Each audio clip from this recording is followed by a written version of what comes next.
Togo, une tradition de répression publiée le 27 novembre 2022 par Miadjo. Rapport de Tournons la page. Dans un rapport de plus de 100 pages intitulé Togo, une tradition de répression, le mouvement international Tournons la page, TLP, réunissant plus de 230 organisations des sociétés civiles africaines soutenues par des organisations européennes, révèle l'ampleur et le système qui sous-tend la répression menée par les autorités togolaises à l'encontre de la population civile depuis l'année 2017. Le document rapporte, dans un ordre chronologique, et sur le fondement de preuves variées, les diverses violations des droits humains commises. Le Togo, petit pays d'Afrique de l'Ouest, est dirigé depuis 1967 par la même famille et détient ainsi le record du plus long règne du même clan familial au pouvoir en Afrique. Il se hisse également au deuxième rang mondial après celui de la Corée du Nord, écrit Tournons la page. Nous reprenons quelques chiffres clés et grandes lignes du rapport.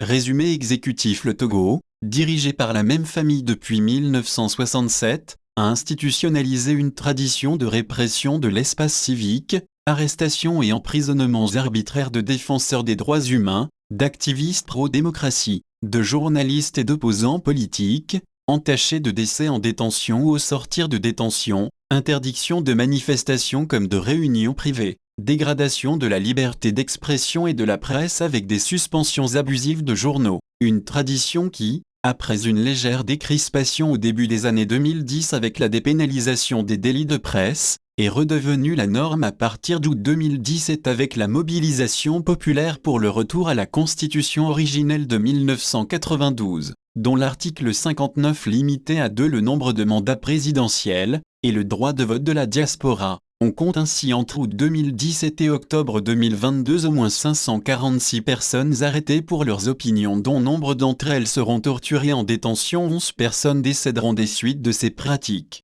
On dénombre également 18 assassinats par les forces de défense et de sécurité, 10 journaux suspendus ou simplement interdits de parution pour avoir critiqué le pouvoir et 29 manifestations, dont 10 dans des lieux privés, seront interdites par les autorités. Le présent rapport commence par faire une analyse des textes juridiques de l'État du Togo en matière des droits humains, mettant en lumière les dispositions liberticides actuellement en vigueur au Togo. Il compile ensuite les différents cas d'arrestation, d'interdiction de manifestations et de réunions et les coupures d'Internet afin de démontrer leur récurrence et la dynamique de rétrécissement de l'espace civique à l'œuvre depuis 2017 au Togo. Le rapport se termine par une emphase sur les piètres conditions carcérales, la culture de la torture, et enfin l'impunité dont bénéficient les forces de l'ordre même lorsqu'elles commettent des homicides. Les membres de Tournons la page Togo exigent de l'État le respect de la Constitution et des engagements pris en matière de liberté et droits fondamentaux, dont ceux d'expression, d'information,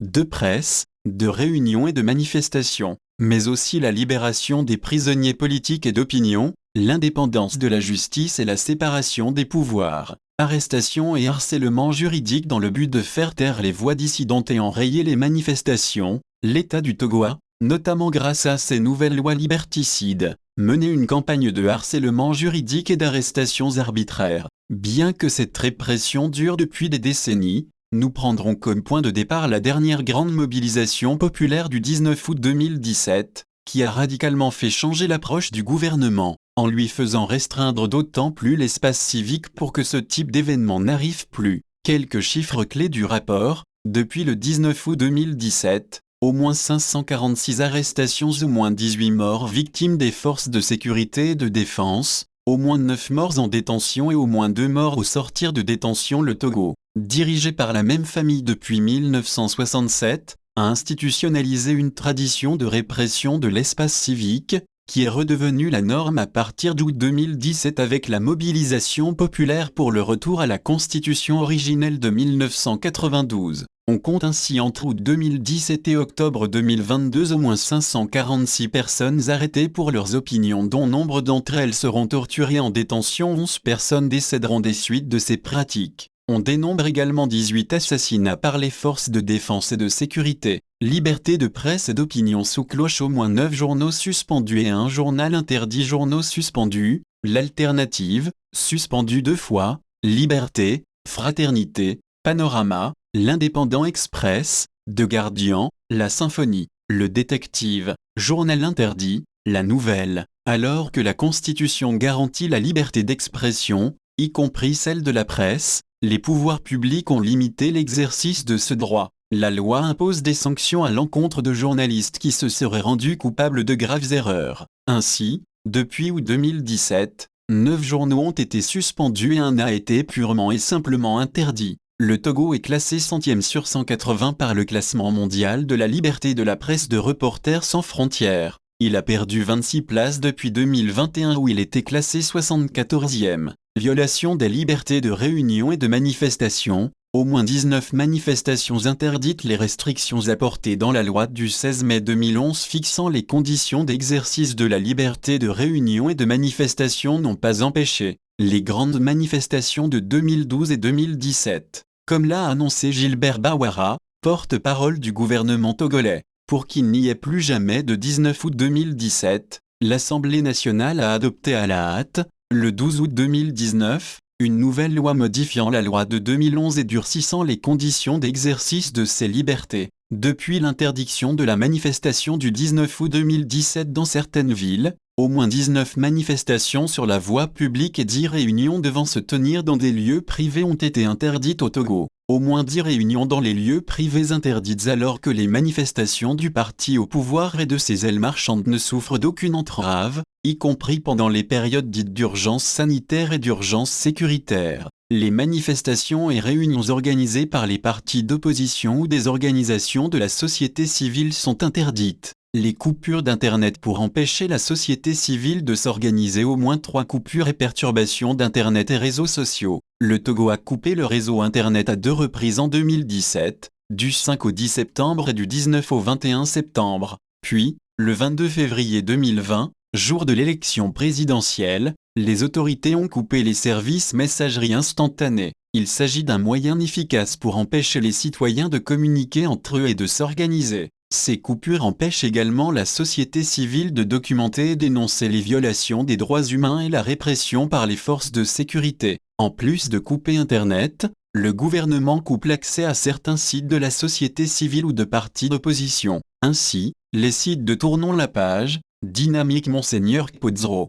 Togo Debout et de la campagne de TLP sur la limitation des mandats sont bloqués sur les réseaux mobiles du Togo. Écoutes téléphoniques en 2020. Suite à une enquête menée par Le Monde et The Guardian, il est révélé que le régime togolais a utilisé le logiciel Pegasus à des fins d'espionnage et de surveillance de membres de l'opposition, d'activistes de la société civile et de leaders religieux. Ce logiciel, vendu par l'entreprise israélienne NSO Group, permet d'accéder aux données d'un téléphone, photos, messages, contacts, informations personnelles. Au moins 6 Togolais auraient été ciblés par les autorités via Pegasus entre 2010 et 2019 dont le père Pierre Afognon, Monseigneur Benoît Alewanou, président de la conférence des évêques du Togo, Raymond Unge, politicien et Elliot Oin, ministre des Affaires étrangères. En juillet 2021, un consortium de journalistes coordonné par l'organisation Forbidden Story révèle que de nombreux États ont eu recours au logiciel espion.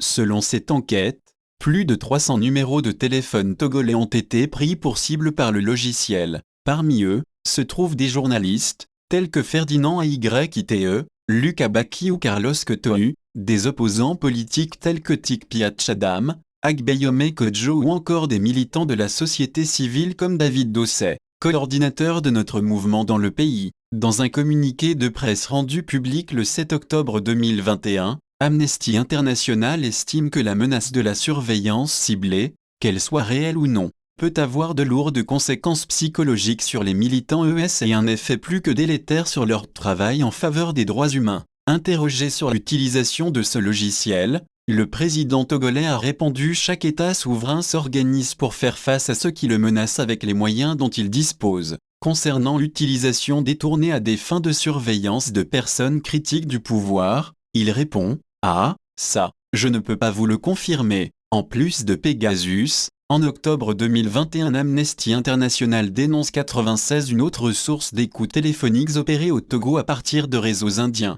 Le logiciel espion utilisé dans ces tentatives d'attaque est lié à un groupe de hackers connu dans le secteur de la cybersécurité sous le nom de The No Team, qui a été impliqué par le passé dans des attaques en Inde, au Pakistan et dans les pays voisins d'Asie du Sud ces derniers, liée à l'entreprise indienne spécialisée dans la cybersécurité Infula PVT Limited, aurait ciblé au moins un militant togolais entre décembre 2019 et janvier 2020. À l'approche des élections présidentielles, en recourant à ces pratiques, l'État togolais viole sa loi fondamentale qui garantit dans son article 29 le secret de la correspondance et des télécommunications. Conclusion: la régression de l'espace civique au Togo depuis 2017 est manifeste. Elle est à mettre sur le compte de l'intensification d'une politique de répression systématique, adossée à une totale impunité des responsables, avec pour objectif la perpétuation de la confiscation du pouvoir politique par le même système et la même famille depuis 1967. Les grandes vagues de répression depuis le 19 août 2017 ont fait au moins 29 morts,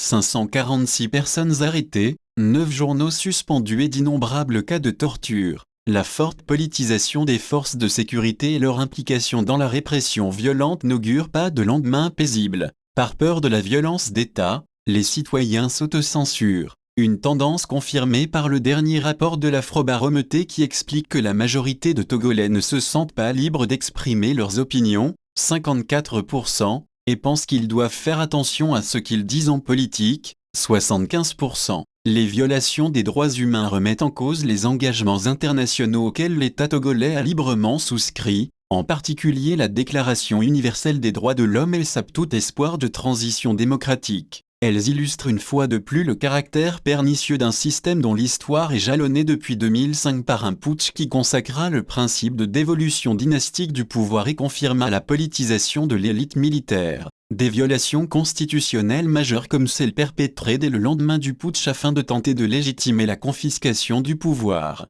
Des violations des libertés et droits fondamentaux réduisant l'espace civique et constituant une véritable chape de plomb sur la population togolaise et une faillite des institutions. Tout cela concourt à soutenir un système prêt à tout pour se perpétuer. Le 13 janvier 2022 marquait les 60 ans au pouvoir de la dynastie Gnassingbé. Ces 5 dernières années peuvent être considérées comme un retour à un régime profondément autoritaire, comme entre 1969 et 1990. Où toute pensée critique ou dissidente était combattue. Laisser se poursuivre impunément une telle situation n'est pas sans danger pour la stabilité du Togo et de la sous-région. L'étouffement du libre exercice des libertés et droits civils et politiques, régulateur par excellence des contradictions existant au sein d'une société, peut conduire à des évolutions imprévisibles et violentes. Malgré l'apparente résignation actuelle de la population, la situation y est potentiellement explosive tant sur le plan politique que socio-économique. La montée du terrorisme dans le Sahel avec ses premiers débordements dans le nord du pays,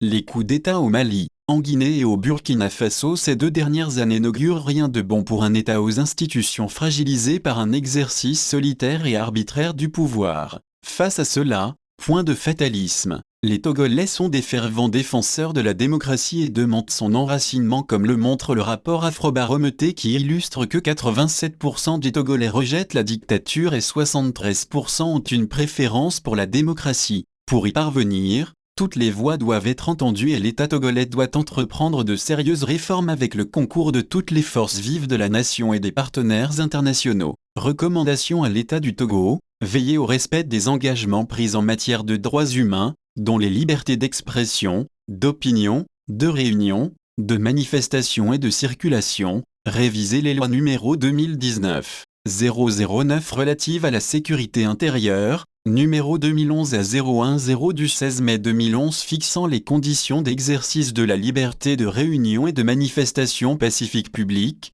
numéro 2018-026 du 7 décembre 2018 sur la cybersécurité et la lutte contre la cybercriminalité, numéro 2020-001 du 7 janvier 2020 relative au Code de la presse et de la communication, numéro 2021-012 du 18 juin 2021 portant Code du travail ainsi que le décret 2022-002/PR, réglementant les conditions de coopération entre les organisations non gouvernementales, ONG, et le gouvernement. Libérer inconditionnellement tous les prisonniers politiques et d'opinion et victimes d'arrestations arbitraires et les indemniser pour la violation de leurs droits en conséquence de leur détention abusive. Garantir la liberté de la presse et respecter la dépénalisation des délits de presse. Garantir l'indépendance de la justice et la séparation des pouvoirs. combattre la corruption et condamner les auteurs de détournement et de malversation conduisant à l'appauvrissement de la nation et renforcer la haute autorité de prévention et de lutte contre la corruption et les infractions assimilées,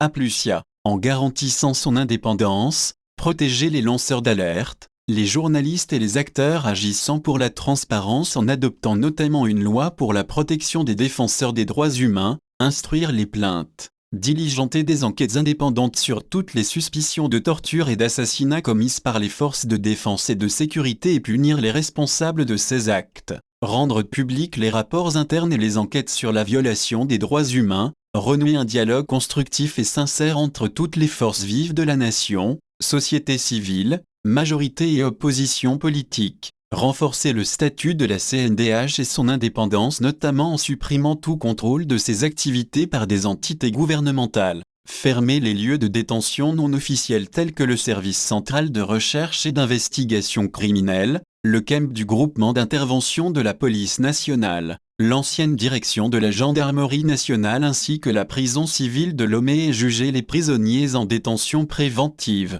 interdire le déploiement des forces militaires dans les situations relevant de l'ordre public et sanctionner les agents des forces de l'ordre responsables de violations des droits humains. Aux partenaires du Togo, accompagner l'État du Togo dans la révision des législations liberticides en vue de promouvoir et défendre les libertés d'expression, d'opinion, de réunion, de manifestation et de circulation, mettre en place une conditionnalité de bonne gouvernance, de respect des droits humains et de l'état de droit au soutien apporté à l'État du Togo, exiger une transparence totale sur la gestion des fonds publics, encourager des enquêtes et procédures judiciaires en cas de suspicion de détournement et les condamner publiquement, renforcer la société civile togolaise et les lanceurs d'alerte à travers un soutien financier, politique, protection, dénonciation des violations, et technique, afin que ces acteurs continuent leur travail de veille citoyenne et de contre-pouvoir, veiller au respect, dans le cadre du dialogue politique avec les autorités togolaises, des engagements pris par le Togo suite à la ratification des textes internationaux, à la société civile togolaise, renforcer ses capacités en termes de documentation des cas de violation des droits et de restriction de l'espace civique, liberté,